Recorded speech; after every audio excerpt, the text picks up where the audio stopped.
ஆண்டவரும் இரட்சகருமான இயேசு கிறிஸ்துவின் ஈடு இணையற்ற நாமத்தில்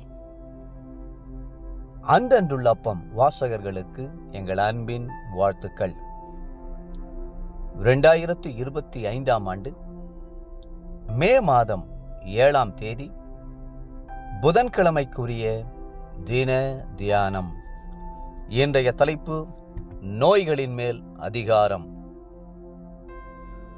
லூக்கா 9ஆம் அதிகாரம் 1-2 வசனங்கள் சொல்லுகிறது, சகல பிசாசுகளையும் துரத்தவும் வியாதி உள்ளவர்களை குணமாக்கவும் அவர்களுக்கு வல்லமையும் அதிகாரமும் கொடுத்து தேவனுடைய ராஜ்யத்தை குறித்து பிரசங்கிக்கவும் பிணியாளிகளை சொஸ்தமாக்கவும் அவர்களை அனுப்பினார். கர்த்தர் நோய்களை குணமாக்குகிற அதிகாரத்தையும் வல்லமையும் உங்களுக்கு கொடுத்திருக்கிறார். வியாதியஸ்தர்கள் மேல் கைகளை வைப்பார்கள், அப்பொழுது அவர்கள் சொஸ்தமாவார்கள் என்று மார்க் 16:18 கிறிஸ்து சொல்லியிருக்கிறார். முதலாவதாக, கர்த்தர் உங்கள் சரீரத்தை குணமாக்குகிறார். உங்களுடைய சரீரம் கர்த்தரால் சிருஷ்டிக்கப்பட்டது. உங்களுடைய சரீரத்தில் வருகிற ஒவ்வொரு நோயையும் கர்த்தர் சிலுவையிலே சுமந்திருக்கிறார். இப்படி இருக்க, உங்களுடைய சரீரத்தில் வியாதிகள் ஆளுகை செய்ய நீங்கள் அனுமதிக்க கூடாது. இரண்டாவதாக, கர்த்தர் உங்களுடைய ஆத்துமாவை குணமாக்குகிறார். தாவீது, கர்த்தாவே என்மேல் இரக்கமாயிரும், உமக்கு விரோதமாய் பாவம் செய்தேன், என் ஆத்துமாவை குணமாக்கும் என்று ஜெபித்தார். 41ஆம் சங்கீதம் 4ஆம் வசனம். கர்த்தர் ஆத்துமாவை குணமாக்குகிறவர், நித்திய ஜீவனை தருகிறவர். மூன்றாவதாக, இருதயம் நொறுங்குண்டவர்களை குணமாக்குகிறார், அவர்களுடைய காயங்களை கட்டுகிறார். 147ஆம் சங்கீதம் 3ஆம் வசனம். மனமுடைந்தவர்களையும் நொறுங்கின ஆவியால் சோர்ந்து போனவர்களையும் கர்த்தரால் மட்டுமே குணமாக்க முடியும். நான்காவதாக, பிசாசினால் வருகிற சகல நோய்களையும் குணமாக்கும் அதிகாரத்தை தருகிறார்.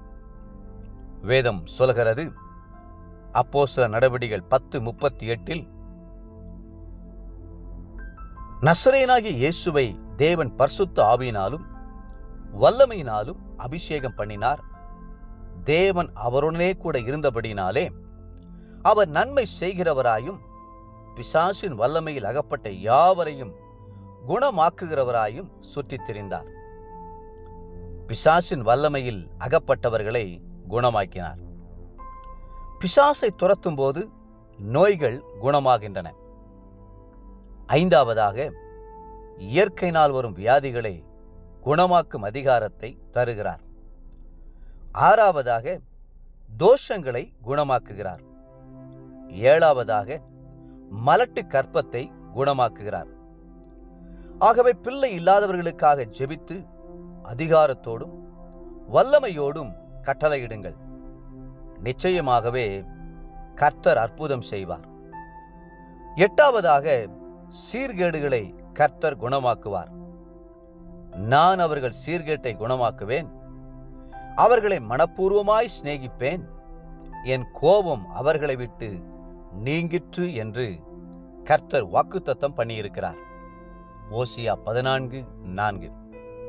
இந்த வசனத்தில் சீர்கேடு என்று சொல்லப்படுவது பின்மாற்றத்தை குறிக்கிறது. கர்த்தரை விட்டு தூரப்பட்டு சரீரத்திலும் ஆத்துமாவிலும் கேடான காரியங்களை செய்வதையே இது குறிக்கிறது. தேவப்பிள்ளைகளே, கர்த்தர் தம்முடைய சுகமளிக்கிற வல்லமையும் அதிகாரத்தையும் உங்களுக்கு தர விரும்புகிறார். விசுவாசத்தோடு அதை பெற்றுக்கொள்ளுங்கள்.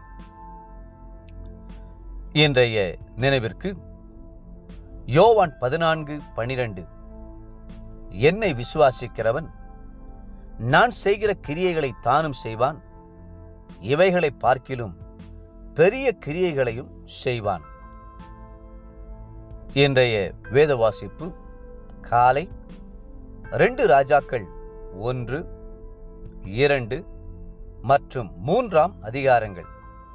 மாலை லூக்கா 24 அதிகாரம் 1 35 வசனம் முடிய.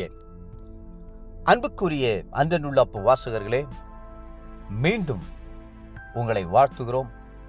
கர்த்தர் உங்களுக்கு கொடுத்த அதிகாரத்தை பயன்படுத்தி வியாதிகளை குணமாக்குங்கள். கர்த்ததாமே உங்களை ஆசீர்வதித்து மென்மேலும் உயர்த்துவாராக. ஆமென். ஆமென்.